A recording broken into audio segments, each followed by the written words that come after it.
और मेडिकल की शॉप्स उपलब्ध हैं और यहाँ पे भीड़ हुई, सबके साथ हमने जयकारे लगाए और बहुत मजा आया हमें शिवरात्रि पे। शिवरात्रि इसलिए मनाई जाती है, ये दिन बड़ा ऐतिहासिक दिन है। 12 दिनों के बाद एक महाशिवरात्रि आती है। इस रात्रि को शिवरात्रि कहते हैं। इस दिन भगवान भोलेनाथ का मैया पार्वती के साथ विवाह हुआ था और पुरानी कथाओं के अनुसार समुद्र मंथन हुआ था, जिससे कालकूट नाम विष निकला था। उसके बाद उन्होंने क्या किया, भगवान भोलेनाथ ने अपने कंठ में धारण कर लिया। उसके बाद भगवान भोलेनाथ का नीलकंठ नाम पड़ गया।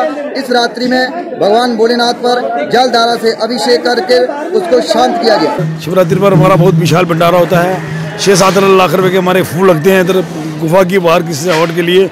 हमारा लंगर चल रहा है, ये देखो इधर पूरा ये सारा स्टॉल जो पूरा लंगरों से भरा है। नीचे हमारा सप्लाई का काम है, नीचे हमारा सामान बनता है, ऊपर लंगर लगता है। यात्रियों की सुविधा के लिए हम मेडिसिन भी प्रोवाइड करते हैं, फूल, गुफा की सजावट, यात्रियों के लिए खाना। 5 दिन लंगर 2 से लेकर 5 दिन तक चलेगा।